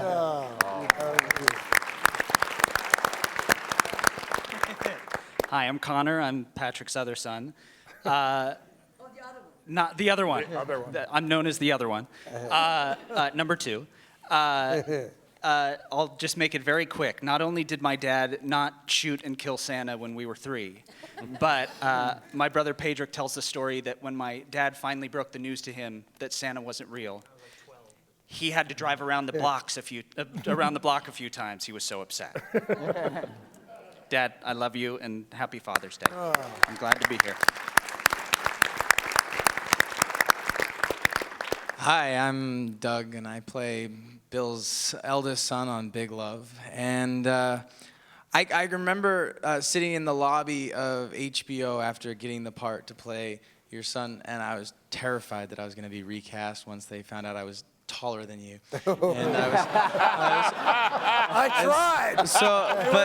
But he I was waiting there with sitting on my hands, and then in walked Bill Paxton, and he was wearing cowboy boots, and I was really happy about that because I was wearing flip-flops. So I was like, okay, there we go. I got a couple inches to go down. And he was like, hey, everybody, you ready to spend 5 years together? And it's been 6 years. We've done 3 seasons thanks to HBO's weird scheduling thing. But I was really relieved that you were wearing cowboy boots, and I was Still also wearing them. Yeah, and I was also really relieved that you were such a welcoming, nice, inspirational actor to be with. And I don't know, you introduced me to so many like Leonard Cohen, Nick Drake, and so many awesome bands and things like that. And I don't know, whatever. You're just really yeah. And I'm excited to start the 4th season in August with you. And happy Father's Day. Thank you. Yeah, and I'm gonna pass it over to Mary Kay.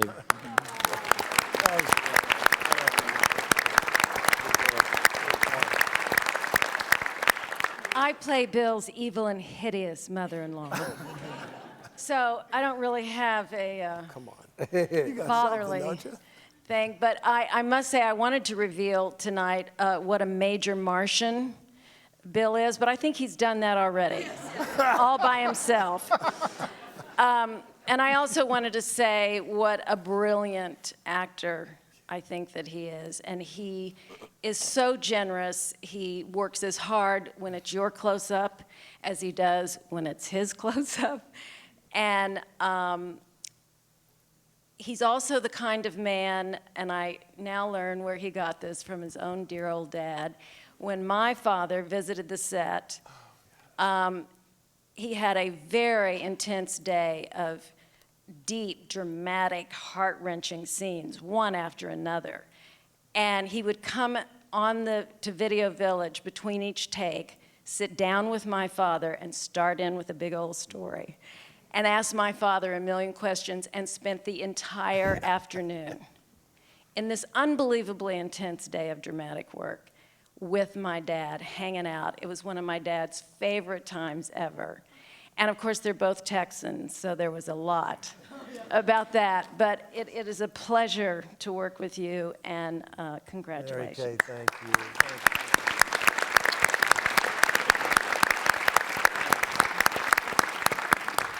As John's stepmother, on the weekends and summer times when he was in my care, my charge was to not allow his sister to eat too much ice cream and not allow young John to watch too much television. I failed miserably at both. But look what happened. John, we're so proud of you. Congratulations. And I'm sure your young Charlie would agree. You're not just a great TV dad, you're a great real dad. And we're very proud of you. Thank you.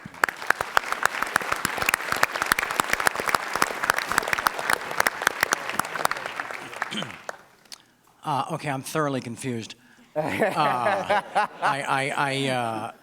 those of you that don't watch the show, I know I might still look kind of young, but John does not play my father. No. No. John plays my brother. And at the risk of sounding mean, and this is all about, love and hugs and all that, as far as fathers go, I got Martin Sheen.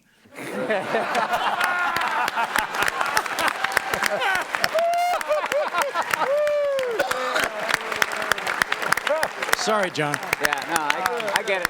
I'm right there with you. No. He's awesome. But I got nothing on that guy. if you're cool being number 2, oh yeah, behind him, I'll take it. Martin Sheen, then me. Come on. Yes. I'll take it. And as far as television dads go, I just want to say that with me as that little boy's uncle, thank God he has you as his father. I love you, John. I love you too, man.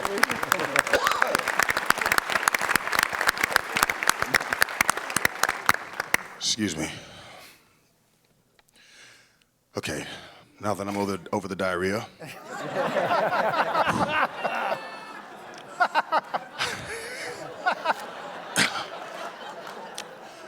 I just want to say that it is an honor and a pleasure to be here. So often we wait too long to give out flowers. to those who are deserving. And all of you guys are all so deserving. It's just so awesome. All of you guys. I'm Darius McCrary, and I had the pleasure of playing Eddie Winslow for 9 seasons with Mr. Reginald Vell Johnson here. I don't ever call you by your name. You are Dad to me. You've always been Dad. I love you so much. Thank you so much. Congratulations. It is my pleasure, my honor to be here to honor you. And I just remember the first day walking in on set and not knowing where I was, not knowing where to stand. And from that moment on, it was just smooth sailing, because Reggie grabbed me and was like, look, man, we're going to be doing this. We're a family. You got to lock in. And you've taught me so many things that have helped me grow as an actor, as a man. You've supported me, whether it's coming to my high school graduation, whether it's coming to hear my band play, whether it's me bringing chicks up to the crib when I was living with my mama and I didn't have nowhere to take them. I mean, you my dude. You my dude. I've always been, always will be, and this is befitting. This is befitting because I don't miss a Father's Day or take the time to call you up on Father's Day to tell you Happy Father's Day. Coming from a single-parent family home, you have always been Dad to me and always will be. I love you, and thank you so much, my dude.